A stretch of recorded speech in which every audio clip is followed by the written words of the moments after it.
completes his minor piece development with knight to a6, kind of an unconventional move. Maybe later on, once the queen moves away from c7, Richard wants to dial that knight back around to c7 and then maybe to b5 and put pressure on white's kingside, black castling queenside. And the queenside is a very safe place to be for black's king because it's so hard for white to open up that queenside. The a file is totally blocked by that monster bishop on a4. King b7 by report. Magnus circling back to f1 with his knight. Now forward he goes to e3. That knight nicely centralized.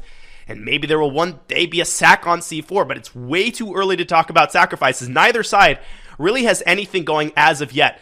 And Richard has been playing at lightning speed. He is up a full minute on the clock. He still has 3 minutes on the clock, all of the time that he started with. And he continues to play at breakneck speed. Knight e7 to c6 goes report, bringing more beef to the king side. And Magnus, he's playing it slow, pushing the pawn up to g3, probably preparing to tuck his king away on g2 and make sure that his rooks are connected. Now, eventually, black might try something like g7, g5, or even f7, f6. White can play on the king side, but black can also play on the king side, especially since white's king is now parked on g2. And I think Richard is starting to do just that. Queen e8 to g8. That queen could kind of fianchetto itself on h7 to put more pressure on c2, or it could support a push of the g pawn. And Magnus continues to fall behind on the clock, as you can see him there nervously fiddling with the only pawn that he has captured thus far. No, that's a bishop. He hasn't captured any pawns.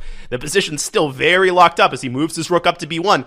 And indeed, report, putting his queen on that very safe h7 square as it aims at the c2 pawn. Magnus, though, his bishops now look kind of imposing. The bishop on f3 is x-raying the king on b7, and don't fall asleep on a potential knight sacrifice on c4 in order to open that diagonal up. Black's bishop on a4 is very nicely placed, but it's also kind of hemmed in by the knight on c6. His report carefully brings his king back to b8, but knight takes c4 almost works. After d takes c4, the bishop on a4 actually defends the knight on c6, so it's not possible just yet.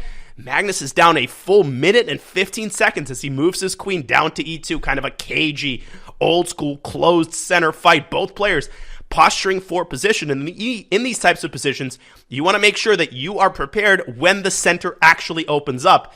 And it's likely to open up eventually because the players, they don't have infinite patience. But who is going to strike first? Who is going to initiate the first battle? And finally, the Hungarian Grandmaster takes a prolonged think as he moves his rook from d8 to c8. He's just trying to make sure that his ranks are buttressed on the queen side, that his knights are fully protected. And Magnus, he is making motions to attack on the queen side. Rook to b2, preparing to double his rooks on the b file. Maybe even a rook sacrifice on b6 is possible. Everything is possible in these types of positions. But the knight, it jumps out to b5, and that's a fork on two of Magnus's pawns. But the a3 pawn is largely untouchable because the rook will slide from h1 to a1 and pin Black's minor pieces on the a file. But Magnus, there he goes. Knight takes d5, and we have our first sacrifice of the game. We have waited patiently, and with 1 minute on the clock, Magnus grabs the pawn on d5, and he might want to play e6 check and open up a discover check on Black's king. Let's see what he does. Yes, indeed. There goes the e-pawn. Now his bishops are open, and the light-scored bishop can jump into the action with a capture on d5. But first, Magnus takes on f7, and he has two pawns for the sacrificed piece, a monster pawn on f7, and a prospect of capturing on d5. But he might have missed that response. Queen h7 jumps out to f5. It defends d5. It attacks f7. Report for the time being, keeping everything protected. Can Magnus find a way to add fuel to the fire? He really doesn't want to go bishop g4. He can win back the exchange, but that bishop is worth its weight in gold. Speaking of gold, what a move by Magnus. He sacks another rook, and he does that in order to vacate the path to e7, pushing Black's king to an incredibly vulnerable square. The king moves up to a6, and Magnus is now currently down a rook and a piece. He's going to recapture the knight on b4, and he does so with his queen. But now, the bishop on a4, it's finally vulnerable. It's under attack, and if you lose the bishop, you also lose the knight. But the bishop, it's so slippery, it captures on c2. Magnus playing a full rook down, but Black's king is on the cusp of getting checkmated. The knight drops back to c7. Magnus with 35 seconds on his clock. A rook down. Report, he doesn't seem to believe it. He kind of raises his eyebrows, calling the world champion's bluff. Magnus captures the knight on c7. And now, Oh, the bishop drops back to f4. Report did not recapture. He instead targets the bishop on f3, and now he can win the rook on h1 with a check on e4. Will he win that rook in the corner? And will his king survive the aftermath? Magnus has a potentially devastating check that he can deliver on the b5 square, driving the king back to b7, and then he might have another check on d7, but Report, he doesn't buy it. There's the check on e4, and a little hesitation as he captures the rook on h1. This is unbelievable. The world champion is down a rook and an exchange, and he keeps attacking as if nothing's the matter. He pushes his pawn to a5. He plays quietly, down 10 points in material. a4, a5, threatening to drive the pawn up to a6 and lock Black's king in the corner on a8. And it's important to notice that White's king on g4 is actually quite safe. Black's rooks have no open files to operate on. So in a way, White's attacking firepower outweighs what Richard Report has, even though he's a full rook and an exchange up. And now the Hungarian Grandmaster drops to 53 seconds on the clock. You can see the signs of anxiety. There goes the pawn, up to a6 it goes. And I think Magnus might have been able to play f3 there and then promoted to a queen and captured on d5, but that opportunity was missed. Instead, he sacrifices his f-pawn and drives his queen to d7, a counter-sacrifice on f4, and Richard Report has succeeded in finally breaching the gates. Now he's got a bunch of queen checks, queen g2 check, he's got a perpetual if he wants it. He does have a perpetual check if he wants it. Queen takes f2 check, he can continue checking on g2 and f2 because Magnus is king. It cannot go up to f5, it will get skewered on h3, and he's got exactly one attacking piece left. He cannot give up his queen by any means, and another check on g2. Will the Hungarian Grandmaster accept the draw? He takes his time. He can even think until he's got 1 second left. Queen h2 check is a draw. He has another check with a pawn, and he fearlessly goes g5 check. He sacks a pawn, and I think he's done that in order to play h5. The king is driven up to g5, or will it move back to f3? Carlsen zigzagging and meandering and trying to escape the wrath of the Black Queen, and he grabs his king. He hasn't released it yet, and now he does. King f3 is his decision.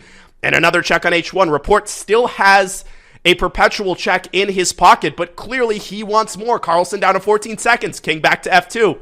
And another check, this time on h4. And Report, he could force a queen trade on g4 if he wants to, but that's not the end of the story. He will be a rook up in an endgame, but Carlsen will have two menacing connected pass pawns. We could get a pawn race with Report sending his b-pawn down the board. That would be crazy, and we're going to get it.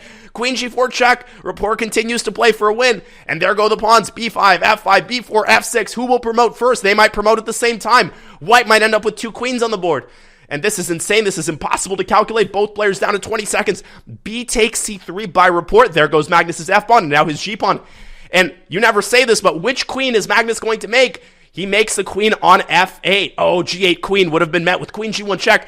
And now we're going to get another series of crazy checks. Queen g1 check by Report. Where is Magnus going to go? He has to go to the h file. He cannot go to the f file. He's going to get skewered on f2. And the king continues to zigzag. King g6. I still think Report has a perpetual check if he wants it. But if he doesn't take it, he could very well get mated if he's not careful. That king on a8 is still boxed in by the pawn on a6. That's the unsung hero of White's attack. More checks on h4 and on g4. 5 seconds by Magnus. King h6, another implicit draw for, and again, Report goes for it with c3. And Magnus with 2 seconds on the clock, he's got to move his queen back. And he threatens mate on b7. Oh my goodness. There's a mate threat on b7. There's a mate threat on d5. Report circles his queen around toward the center. Magnus drops back to g5. More checks with the Black Queen. This time, Report checking on the diagonal. Magnus with 2 seconds on the clock as he made that move. Queen e8. Oh, but he blundered g8 queen. Oh my goodness. Magnus makes the second queen, and if Report captures it, he gets checkmated on b7. Magnus might win this game. Report has to start checking again. But this time, with 2 queens on the board, White might actually escape the checks. Rook h8, king g5. The king is sheltered by one of White's queens, and the other queen is going to do the checkmating. I think Magnus is going to win. King up to f6. Report is running out of checks. Black's queen is driven back. The king moves up to e7. There's still a mate threat on d5. And queen g8 check leads